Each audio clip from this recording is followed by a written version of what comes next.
É bom louvarmos ao nosso Deus, cantar hinos, dirigir orações, é aquele que nos criou, o nosso Deus.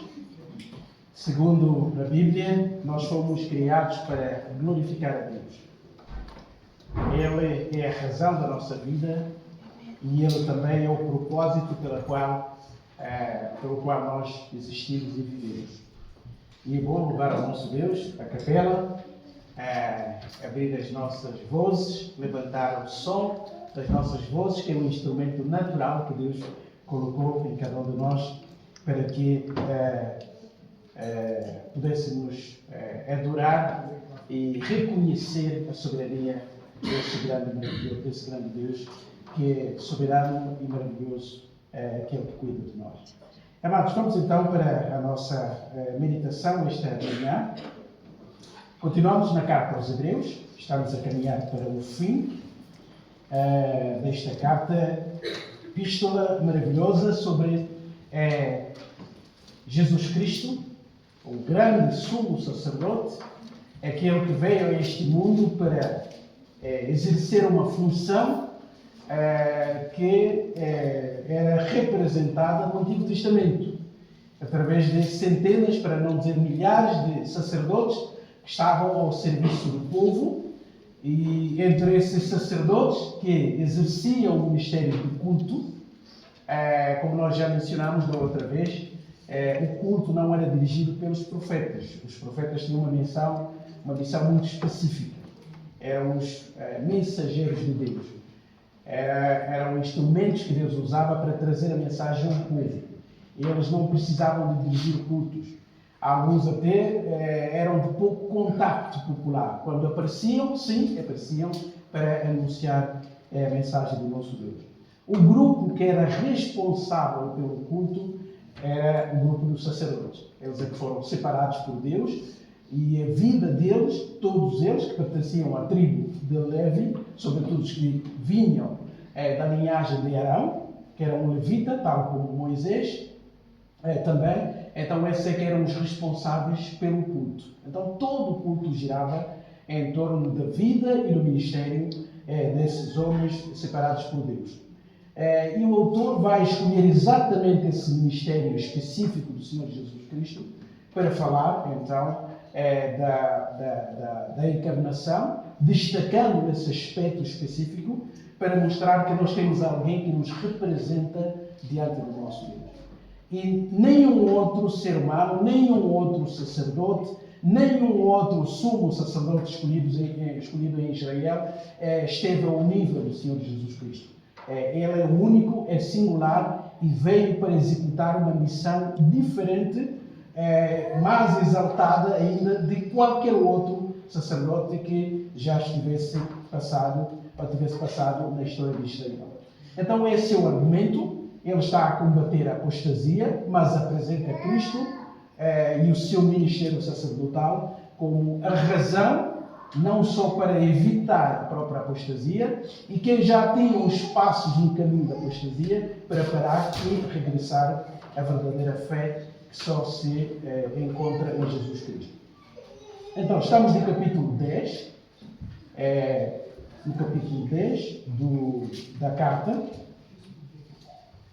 Hoje vamos lendo versículo a versículo, cada grupo de versículos deste capítulo 10 da Epístola, até pelo menos ao versículo 18. Nós já vimos que alguns estudiosos terminam no capítulo 9, mas os irmãos verão que o argumento continua nesses versículos aqui, de 1 a 18 do capítulo 10, e só a partir dali que ele vai fazer então as aplicações práticas da vida real para que as pessoas não caiam na apostasia. Então vamos para o capítulo 10, ler os primeiros 18 versículos. Diz assim, então, a palavra do nosso Deus. Ora, visto que a lei tem sombra dos bens vindouros, não a imagem real das coisas, nunca jamais poderá tornar perfeitos os ofertantes, com os mesmos sacrifícios que ano após ano, perpetuamente eles oferecem. De outra sorte, não teriam cessado de ser oferecidos Porquanto os que prestam culto, tendo sido purificados uma vez por todas, não mais teriam consciência de pecado? Entretanto, nesses sacrifícios, faz-se recordação de pecados todos os anos, porque é impossível que o sangue de touros e de bodes remova pecados. Por isso, ao entrar no mundo, diz: sacrifício e oferta não quiseste, antes um corpo me preparaste. Não te deleitaste em holocaustos e ofertas pelo pecado. Então eu disse: eis aqui estou, no rolo do livro está escrito a meu respeito, para fazer, ó Deus, a tua vontade. Depois de dizer, como acima, sacrifícios e ofertas não quiseste, nem holocaustos e oblações pelo pecado, nem com isto te deleitaste, coisas que se oferecem segundo a lei, então acrescentou: eis aqui estou para fazer, ó Deus, a tua vontade. Remove o primeiro para estabelecer o segundo.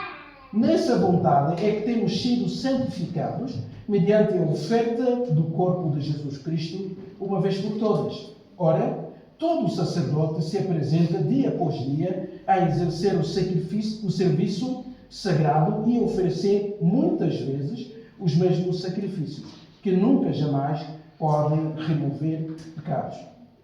Jesus, porém, tendo oferecido para sempre um único sacrifício pelos pecados, assentou-se à destra de Deus, aguardando daí em diante até que os seus inimigos sejam postos por estrado dos seus pés. Porque com uma única oferta aperfeiçoou para sempre quantos estão sendo santificados.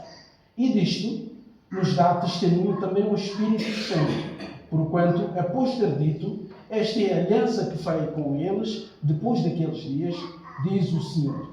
Porém, no seu coração as minhas leis, e sobre a sua mente as inscreverei, e acrescenta: também de nenhum modo me lembrarei dos seus pecados e das suas iniquidades para sempre. Ora, onde há remissão destes, já não há oferta pelo pecado. Até aqui. Pai, nós te louvamos pela tua palavra. Obrigado pelas bênçãos que recebemos, pela mensagem que ela nos transmite. Obrigado porque a nossa alma é alimentada pela tua palavra. Ó, fala aos nossos corações, Pai Santo. Sensibiliza as nossas mentes também para que a tua mensagem encontre espaço em cada um de nós. Tu conheces as necessidades de cada um, tu conheces as lutas de cada um, tu sabes o que é melhor para cada um de nós que está aqui esta manhã. Portanto, a minha oração, Pai Santo, é que a tua palavra possa trazer respostas reais para qualquer assunto que qualquer um esteja a enfrentar neste momento. Fala connosco, Pai Santo, que o Espírito Santo revele a tua vontade, e peço também que tu me uses na exposição desta palavra. É esta oração que faço em nome do Senhor Jesus. Amém. Amados, este é o argumento que o autor vai continuando. Ele apresentou a aliança, a antiga e a nova aliança, e estabeleceu as diferenças entre ambas, mas também disse que os outros sacerdotes, todos eles que passaram na história de Israel, entravam num tabernáculo feito por mãos humanas, ou seja, um tabernáculo material.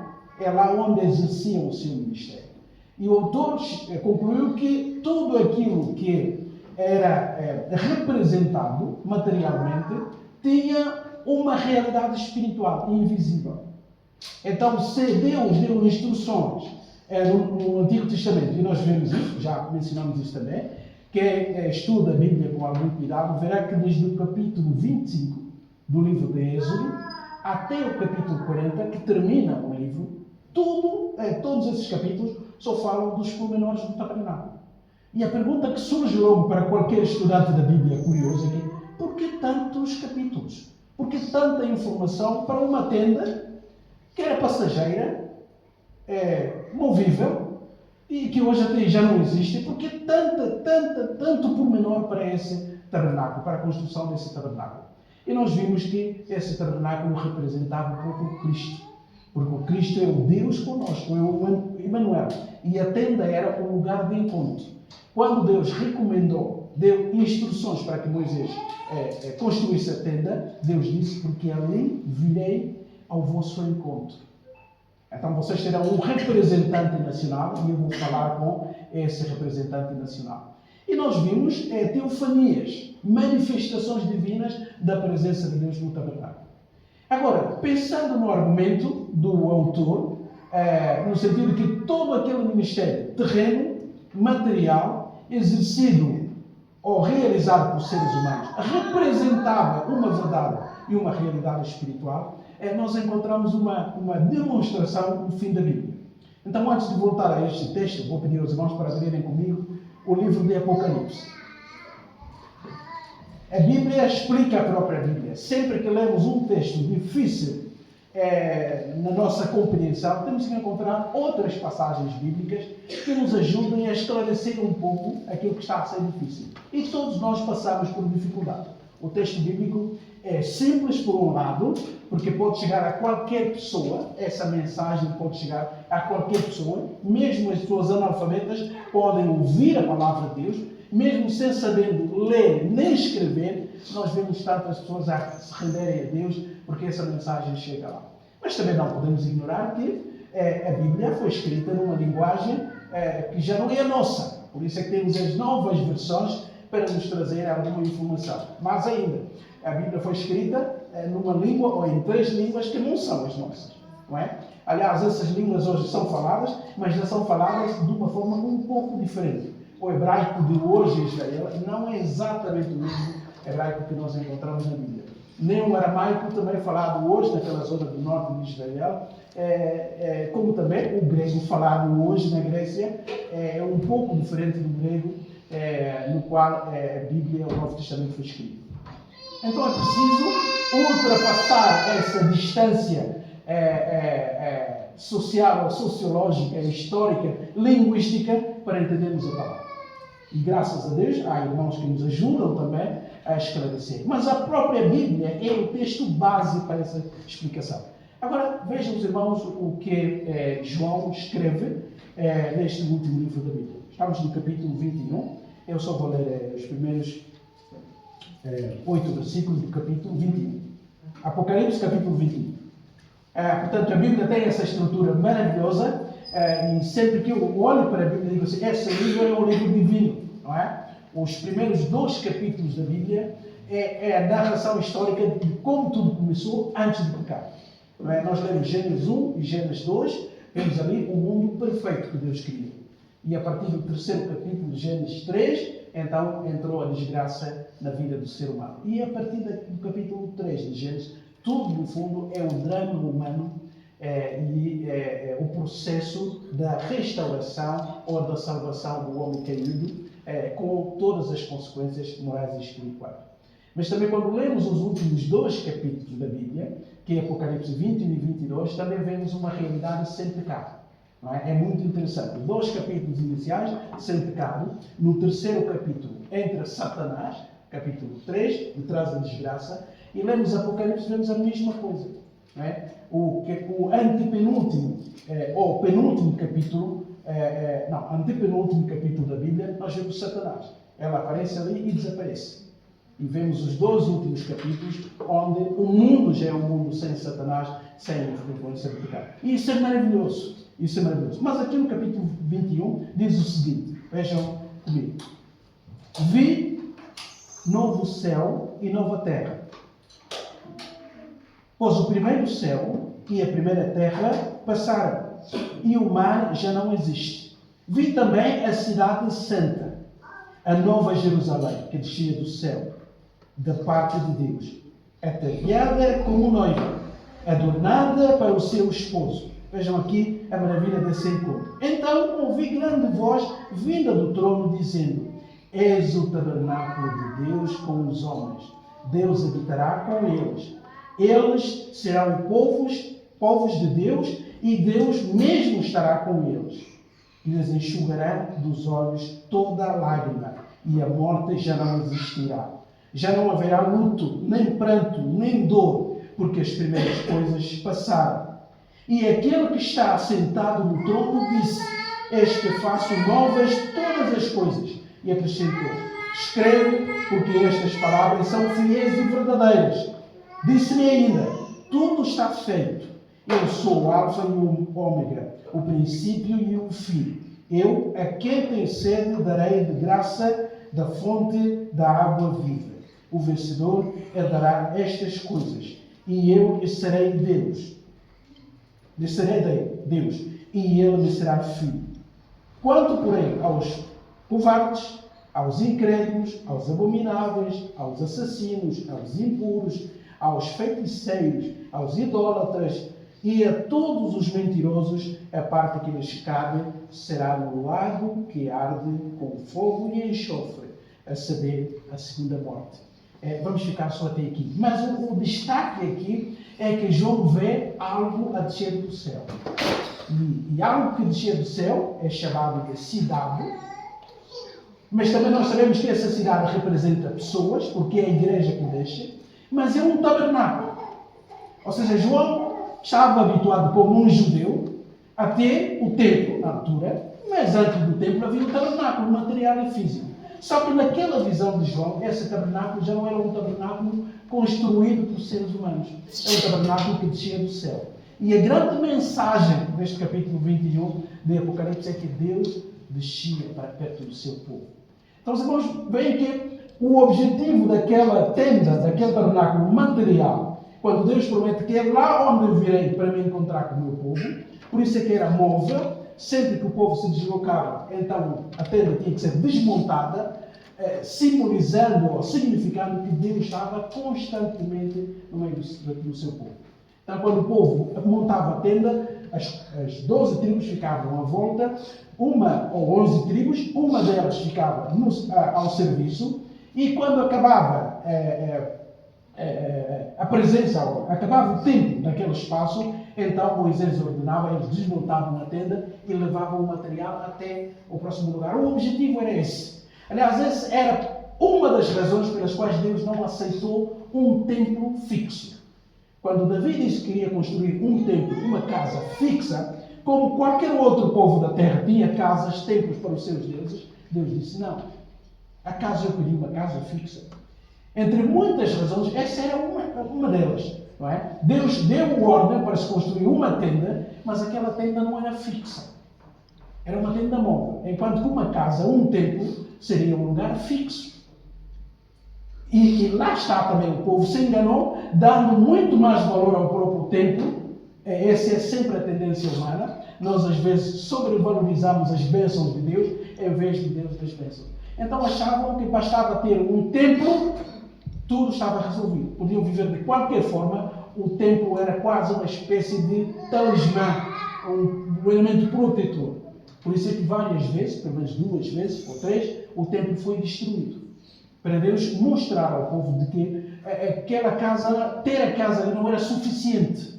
Não é? A casa representava algo muito mais profundo do que a própria estrutura física. Então nós vemos aqui que esse tabernáculo vai descendo do povo e diz aqui: Deus habitará no meio do seu povo.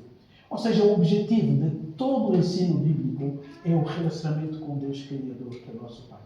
Então essa tenda desce até o povo e diz que Deus habitará com eles. Então haverá um novo céu e uma nova terra. Essa é uma grande pergunta teológica, não é? Onde é que vamos passar a eternidade? Alguns dizem que vamos passar eternamente no céu. Eu não sei onde está esse versículo da Bíblia.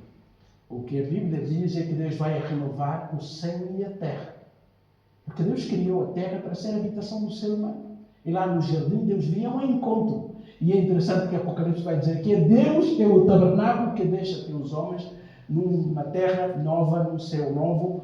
E o céu é mais um estado do que um espaço, do que uma estrutura. O céu significa presença coordenadora ou presença real de Deus. E a Bíblia diz que Deus estará no meio dele. Então tudo aquilo que ofende a Deus não fará parte dessa nova vida. Essa é a mensagem principal da Bíblia. Por isso é que tudo aquilo que Deus mandou que fosse construído era para simbolizar e representar verdades espirituais muito mais profundas. Deus quer estar no meio do seu povo, quer ter uma vida de comunhão conosco. E a única coisa que nos separa, que nos distancia desse Deus, é o pecado. Então aquelas mortes de milhares de animais representavam isso. O pecado leva à morte.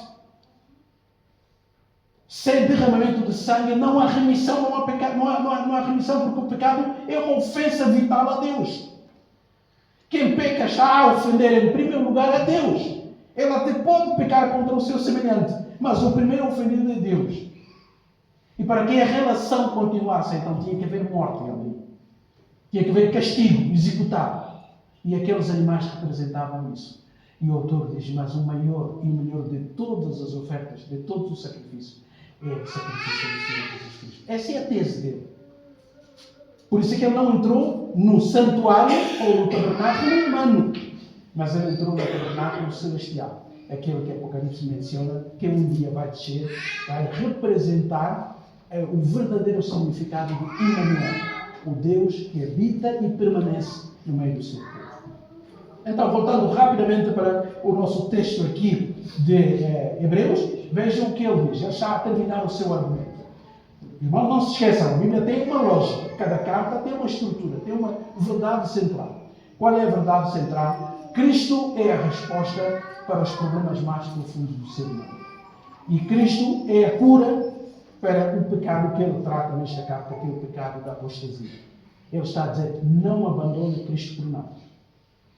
Nem pela religião, nem pela moralidade, nem pela ciência, nem por nada. Nada vale mais do que a pessoa do Senhor Jesus Cristo. E quem o faz está a cometer uma espécie de suicídio.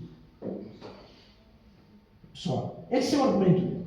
Só que ele vai ter que apresentar a Cristo. Ele trata do problema, apresenta a doença, mas ele diz aqui está o remédio, o tratamento. Não é? É sempre assim como a Bíblia o faz. E aqui no capítulo 10 ele faz isso e depois passa a aplicar o seu ensino de toda a carta, a partir do versículo 19, versículo 19, mostra a necessidade de uma fé que convive, uma fé comum, a comunhão cristã, que é um instrumento fundamental para evitar a apostasia. E essa é uma verdade que nós sabemos, irmãos. Muitas pessoas que se isolam da vida cristã, da vida comunitária, daqueles chamados crentes solitários, desigrejados, que não interessam, leio a minha Bíblia, faço as minhas orações, e hoje até o mundo facilitou, não é? É só colocar na internet o Google e vejo as mensagens que eu quiser, não preciso de conviver com os outros crentes, eu faço tudo sozinho. Esse nunca foi o objetivo da fé. A fé sempre foi uma fé solidária, de convivência. A comunhão cristã, a igreja local, é sempre um espaço para exercer os dons que Deus colocou em nós, e nunca o isolamento. E quem opta por essa via, normalmente, acaba por fracassar na fé. Pouco a pouco vai evitando o convívio com os outros, não houve exortação dos outros, não houve a mensagem dada pelos outros, ele escolhe os seus textos bíblicos preferidos, os mais difíceis ele evita, e ele pode fazer isso quando está sozinho. Só que na igreja não é possível. Sobretudo quando se prega toda a carta, todo o livro. É difícil evitar textos difíceis que chocam por nós. E essa é uma bênção que muitos perdem quando vivem a sua vida cristã de forma isolada. E o autor vai tratar isso a partir do versículo 19, como veremos se Deus permitir. Mas aqui ele ainda está a argumentar. Agora vamos seguir o argumento dele para recebermos a mensagem que ele tem em mente quando termina essa sua argumentação. Eles, ora, visto que a lei tem sombra dos bens vindouros, não a imagem real das coisas, e nunca, jamais poderá tornar perfeitos os ofertantes, com os mesmos sacrifícios que, ano após ano, perpetuamente se oferecem. Ele está a dizer assim, olha, a lei veio com um objetivo. A lei não teve como objetivo, Deus não deu a lei, e aqui ele está a pensar mais na lei dos sacrifícios, para tornar a pessoa perfeita. A lei em si não tem poder para transformar a pessoa. A lei é um aviso, é um alerta, é um megafone de Deus. Não é? A lei tem como objetivo revelar o mal que está em nós e a nossa necessidade. Mas ela em si não nos dá essa capacidade. Ou seja, a lei, já disse isso várias vezes e vou repetir sempre, um dos exemplos, uma das melhores ilustrações é que a lei funciona como um raio-x. O raio-x não trata uma doença.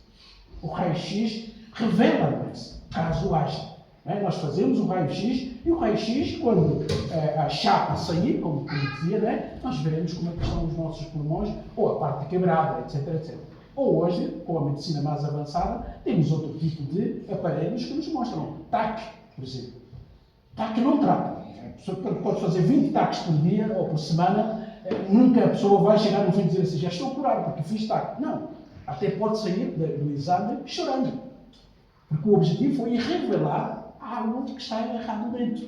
O que é que estava a provocar aquela dor.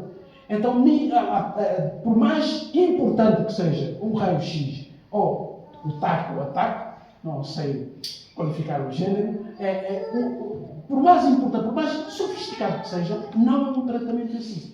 Serve sim para levar a pessoa a saber o que tem e depois a procurar o tratamento. Então, no fundo, todos aqueles sacrifícios não eram capazes de aperfeiçoar, de tornar alguém puro. Aliás, elas tinham um efeito contrário. Quando a pessoa estava diante da lei, ouvia as instruções da lei, mais pecador se sentia. E quanto mais aqueles animais eram sacrificados, ou a representação anual do sumo sacerdote, isso vinha à mente de que nós somos pecadores. Imaginem, um ano, no Yom Kippur, o sumo sacerdote entra. O povo sai daquele culto alegre. Os nossos pecados foram perdoados. O nosso representante anual esteve lá diante do nosso Deus. Mas imagine, no próximo ano, no ano seguinte, o ritual tem que ser repetido. Então o que é que significa no fundo? É que também, este ano, nós pecamos. Por isso é que precisamos de um representante. E todos os anos. E o autor vai usar esse argumento que eu acho maravilhoso. Ele diz que não podiam aperfeiçoar os que prestavam o culto, porque se a lei aperfeiçoasse, então eles já não se lembrariam do pecado, porque já foi perdoado. Mas eles tinham que estar todos os dias lá e tinham que estar uma vez reunidos como nação para que os seus pecados nacionais ou a nível nacional possam ser perdoados. Então isso trazia consciência de que nós pecamos em 2024, em 25 e 26. Ou seja, cada culto da representação nacional era a assunção de que nós pecamos este ano. Por isso é que precisamos de um culto nacional no dia da dor ou do sofrimento do Yom Kippur. O autor continua, vejam, entretanto, versículo 3, esses sacrifícios, ou nesses sacrifícios, faz-se recordação dos pecados todos os anos. É o que eu estava aqui a argumentar. Ou seja, o próprio culto que é prestado também me está a recordar daquilo, porque por isso é que preciso desse culto. De certa forma, ele não tranquiliza a minha consciência. Apenas dá-me a consciência de que eu sou pecador. Por isso é que eu preciso daquela representação. Porque é impossível que o sangue dos touros e dos bodes remova pecados. O autor está a dizer é impossível. Eles têm um papel pedagógico. Mostram que é preciso alguém morrer, porque o pecado leva à morte, é preciso ser representado por um animal. Mas, de facto, um animal não moral, não espiritual, não me pode substituir. Então, esses sacrifícios são apenas um símbolo de um problema que o ser humano tem e que precisa de ser resolvido pelo próprio Deus. Só que aquela prática era representativa. No fundo, é isso que ele está a dizer. Por isso, ao entrar no mundo, diz: sacrifício e oferta não quiseste, antes com um corpo me formaste. Não te deleitaste com os holocaustos e ofertas de pecado. Então eu disse: eis aqui estou, no rolo do livro está escrito a meu respeito, para fazer, ó Deus, a tua vontade. Depois de dizer, como acima, sacrifícios e ofertas não quiseste, nem holocaustos, nem oblações pelo pecado, nem com isto te deleitaste nas coisas, as coisas que se oferecem segundo a lei, então acrescentou: eis aqui estou para fazer, ó Deus, a tua vontade. Repara o que o autor está a fazer aqui. Ele está a citar o Salmo 40. Sobretudo 2 versículos do Salmo 40. Mas se os irmãos virem, forem ao Salmo 40 e virem os versículos 6 a 8, porque o Salmo não está a dizer tudo o que ele diz aqui. Ele acrescentou coisas aqui que o Salmo não está a dizer. Isso é interessante, porque só os autores bíblicos é que receberam a inspiração para interpretar o Antigo Testamento. Eu não tenho essa autoridade de ler a Bíblia e criar ou chegar à minha própria conclusão. Não, tenho que chegar à conclusão da Bíblia. Mas os escritores, os apóstolos e os profetas, eles foram separados por Deus para estabelecer o fundamento. Por isso é que um autor do Novo Testamento pode ler o texto do Antigo Testamento e dar-lhe uma explicação espiritual que parece que o texto não tinha. Eles tiveram essa autorização da parte de Deus. E o que o autor está a fazer aqui, ele está a interpretar. Por exemplo, no Salmo 40, não está a dizer ali, um corpo me formaste. Não está a dizer isso. Está a dizer, sacrifício, não quiseste, não é? És-me aqui para fazer a tua vontade. É o que dizem os versículos 6, 7 e 8 do Salmo 40. Mas porquê que ele acrescenta aqui, um corpo me formaste, no final do versículo 5? Ele está a introduzir a doutrina da encarnação que estava velada no Salmo 40. Sabe, no fundo, esse Salmo fala de Cristo. Quando Cristo diz, eis-me aqui para fazer a tua vontade, como é que Cristo executou a vontade de Deus? Quando se tornou humano. Porque ele veio para cumprir uma missão. Por isso é que o autor diz assim, um corpo me formaste. Isso é maravilhoso. Porque ele está a defender o quê? Que Jesus realizou o sacrifício perfeito, mas como Deus homem. Então, Jesus veio para cumprir toda a vontade de Deus. Mas para fazer o quê? Para morrer em nosso lugar. Para fazer o que nem um tolo, nem um bote foi capaz de fazer. Porque ele já tinha dito isso, aliás, ele vai repetir. Se nós vejam comigo, ele já tinha dito que é impossível, versículo 4, que o sangue dos touros e dos bodes remova pecado. Reparem que ele vai repetir isso, no versículo 11. Ora, todo sacerdote se apresenta dia após dia a exercer o serviço sagrado e oferecer muitas vezes os mesmos sacrifícios. Mas vejam como termina o versículo. Que nunca, jamais pode remover pecados. E a gente diz, então se esses sacrifícios não removiam pecado, por que esse serviço todo? Tanto desperdício de animais, de energia, para quê? E o autor está a dizer, porque esses animais apenas eram simbólicos, ou seja, representavam o melhor de todos os sacrifícios. Por isso é que quem abandona Cristo, no fundo, não tem um outro meio de salvação. Aliás, isso ajuda a entender o nosso texto difícil. Não é? Capítulo 10, a partir do versículo 26. É impossível que quem abandona Cristo encontre um sacrifício melhor para o seu perdão. Porque Cristo é o sacrifício do sacrifício. E aonde há remissão de pecados, não existe mais outro meio de salvação. No fundo, é isso que ele está a dizer. Então, ele usa esse salmo para dizer que Cristo veio, encarnou. Deus Pai lhe deu a forma humana, através do útero de uma mulher, ficou 9 meses, nasceu, passou pela nossa vida, experimentou fome, sede, teve as necessidades normais do ser humano, para ser o nosso representante por excelência diante de Deus. Por isso é que o autor diz que o seu ministério difere de qualquer outro ministério sacerdotal do Antigo Testamento. E já que eu fui para o versículo 11, vou ler os últimos versículos e assim chegaremos ao fim. Ele diz que esses sacerdotes ofereciam muitas vezes e muitos animais, só que essas ofertas, esses sacrifícios não podiam remover pecados. Então ele faz o contraste, versículo 12. Jesus, porém, tendo oferecido para sempre, reparem, não muitas vezes, mas para sempre, um único sacrifício pelos pecados, assentou-se à direita de Deus, aguardando, daí em diante, até que os seus inimigos sejam postos por escabelo ou estrado dos seus pés.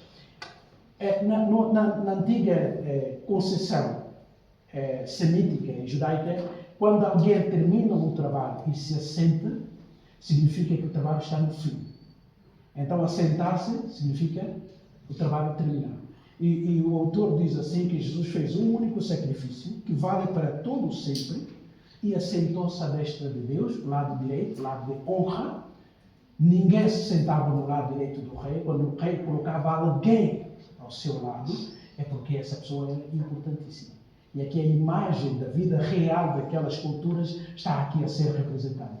Jesus assentou-se ali, agora está à espera só que os seus inimigos sejam todos colocados debaixo do estrado dos pés. O que é o estrado dos pés? Na cadeira real, qualquer rei oriental, quando se sentava na cadeira, debaixo dos seus pés, eles não podiam pôr os pés no chão. Então havia um banquinho pequeno onde ele colocava os pés. Então, no fundo, os inimigos de Jesus são colocados, são considerados, equiparados àquele banquinho ali para pôr os pés. O que é que está aqui em causa? Dizer que é o Rei dos Reis, Senhores dos Senhores.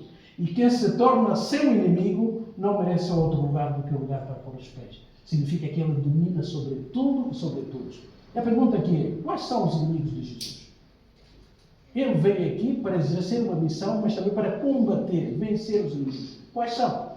Satanás, o pecado e tudo aquilo que está ligado a isso. Demônios e, infelizmente, no fim, muitos homens, muitas mulheres que não quiseram nada a ver com a oferta que Deus ofereceu para fazer parte desse grupo. Então, no fundo, ele diz que ele está a salvaguardar, mas já acabou, já terminou o seu ministério para a salvação. Ela ainda continua a interceder, como nós já vimos, mas a missão que ele trouxe a esse mundo já chegou ao fim. Por isso é que ele está assentado apenas à espera dos seus inimigos. E a sua obra, a sua oferta é tão única, é tão singular e é tão diferente de todos os outros sacrifícios que o autor diz. Versículo 14. Porque com uma única oferta, aperfeiçoou para sempre quantos estão sendo santificados. É a mesma coisa que ele já tinha dito no versículo 10. Nós vamos ver aqui que santificação é um processo. A justificação é um ato divino, a regeneração é um ato divino, através do Espírito Santo. Portanto, a justificação é Deus declarar um pecador como justificado, de uma vez por todas. É feita uma vez na vida de qualquer crente, homem ou mulher, mas a santificação é um processo. Por isso é que o verbo, em português, não é? É composto. Não é? Aqueles que estão sendo santificados. Nós vamos sendo santificados, separados, sendo transformados diariamente. Isso aqui não é um crente perfeito. Deus começou uma obra em nós, mas essa obra ainda está a correr. Por isso é que temos essa compreensão diante das falhas uns dos outros. Porque Deus ainda está a fazer um trabalho em mim. Ainda não sou aquilo que sei, mas também não quero ser aquilo que eu fui. Eu estou sendo transformado. Por isso a necessidade do convívio da igreja. Uns aos outros nos vamos estimulando, vai dizer o autor ainda nesse capítulo 10. Porque Deus ainda está a operar a obra de transformação em nós. Oh, irmãos, quando nós compreendemos isso, vem a humildade, mas também compaixão para com aqueles que são mais fracos ainda, para os apoiarmos, para crescerem como nós. Temos idades espirituais diferentes de estas. E aqueles mais fortes ou mais adultos devem apoiar os mais fracos, porque a obra de Cristo ainda está a ser realizada. A fundamental já foi, nós já fomos justificados, já fomos regenerados. Essa salvação mantém-se, porque a obra foi única, de consequências eternas. Mas o processo de mudança é ainda um processo constante. O autor tinha isso em mente, e rapidamente ele caminha a dizer assim: esta é a aliança que farei com eles, depois daqueles dias, diz o Senhor. Porém, no seu coração as minhas leis, e sobre a sua mente as escreverei. E acrescenta: também de nenhum modo me lembrarei dos seus pecados e das suas iniquidades para sempre. Então ele conclui. E guardem bem essa conclusão do versículo 18, porque vai nos ajudar num versículo difícil que nós iremos ter a fim. Ora, onde há remissão destes pecados, neste caso, já não há oferta pelo pecado. Onde a remissão já foi realizada, uma oferta já foi dada, não há um outro caminho que nos possa trazer perdão. Eles têm em mente a possibilidade da apostasia. Lembra-se? Está a dizer, quem abandona Cristo, o verdadeiro meio, o único meio para o perdão, não vai encontrar a remissão no outro sítio, porque ele já realizou isso na cruz do Calvário. Então, no fundo, deixar a Cristo é cometer a maior de todas as loucuras. E eu termino para dizer, irmãos, quando ele diz que vai estabelecer a nova aliança, ele não está a pensar numa aliança simplesmente nacional. Acho eu. Porque os irmãos se lembram, ele está a citar Jeremias 31. Mas lá em Jeremias 31, Deus diz: farei uma nova aliança, colocarei as minhas leis no seu coração, mas há um pormenor que nós vimos. Não precisará nenhum desses que fizerem parte dessa aliança que diga ao outro irmão: conheçamos o Senhor. E nós pensamos: espera aí, então significa que as pessoas serão todas perfeitas? a Bíblia já não será ensinada, não será necessário fazer como nós fazemos, ouvir pregações, estar na escola bíblica dominical. Não. Essa nova aliança será uma aliança feita não como Deus fez a primeira aliança. E como é que Deus fez a primeira aliança? Com uma nação. Dentro daquela nação, aliás, a aliança foi com Israel. Mas os irmãos sabem que os que foram poupados do Egito não foram só israelitas. Até quem quis fazer parte, e em toda a história de Israel, houve prosélitos, pessoas que abraçavam a religião judaica. E eram gentios, e eram incluídos. Só que ali a aliança foi feita para a nação toda. Por isso é que o autor perguntou no capítulo 9: mas eu não me agradei de todos eles. Por isso é que muitos se perderam. E eu perguntei: então o crente verdadeiro se pode perder? Claro que a Bíblia diz que não. Então, se nesse grupo não haverá necessidade de conversão, o que significa que essa nova aliança que Deus fará é uma aliança dos salvos. Sejam dentro de Israel ou fora de Israel. Aqui está a Igreja Universal do Senhor. É essa nova aliança. E só pode entrar nesse grupo todo aquele que foi abençoado pelo sacrifício de Jesus Cristo na cruz. Por isso é que onde esse serviço já tocou a alma, esse sangue já alcançou a alma, não há um outro sacrifício capaz de levar o ser humano ao arrependimento.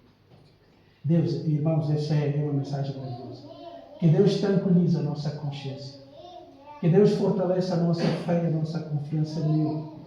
Sabendo que aqueles por quem Cristo morreu e que responderam por fé e confiança em Deus têm a vida eterna. E nada deste mundo os pode separar do amor de Deus que está em Cristo Jesus, como Paulo vai dizer. Nem a morte, nem a vida, nem potestade, nem o exército diabólico, nada deste mundo. Porquê? Porque eles foram selados com o sangue da aliança. Então, no fundo, o que o autor tem em mente é isso. Vale a pena trocar isso por alguma coisa? Por um culto pomposo? Pelo sacrifício dos sacerdotes? Pelo ministério dos animais ali sacrificado? Vale a pena trocar isso? É óbvio que a conclusão dele é que não façam isso. Quem tem Cristo tem tudo. Amados, a nossa vida apresenta altos e baixos. Talvez não tenhamos tudo aquilo que gostaríamos de ter. Por isso é que somos tentados, às vezes, a fazer aquilo que sabemos que não devemos fazer. Mas o que a Bíblia afirma é que quem tem Cristo tem tudo. E quem não tem Cristo pode ter todas as outras coisas, não tem nada. Porque no fim não fará parte daquele grupo do tabernáculo real. Oh, que Deus não permita isso. Que Deus não permita isso. Que a nossa oração seja: Deus, nos meus momentos de crise espiritual, ajuda-me a nunca abandonar, a nunca virar as costas a Cristo.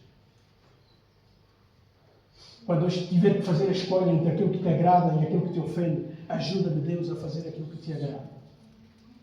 Porque o que tu fizeste em Cristo é muito mais do que qualquer coisa que o mundo me pode dar. Para a sua honra e para a sua glória. Vamos orar.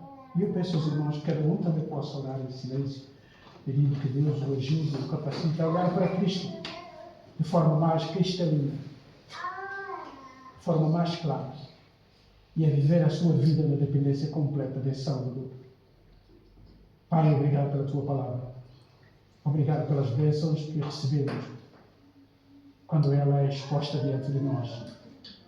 Obrigado porque a tua palavra, pelo Espírito Santo, foi colocada no nosso coração. Dá-nos essa sensibilidade de nos lembrarmos da obra que Cristo realizou na cruz, para nunca mais recuarmos.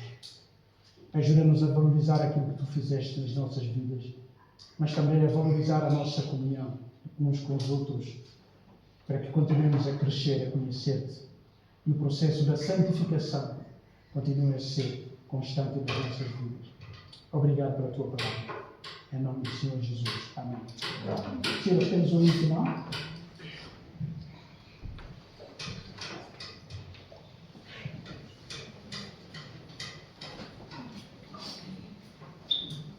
Vamos ficar de pé, vamos terminar. Este hino é conhecido, que o amor do Senhor nunca acaba.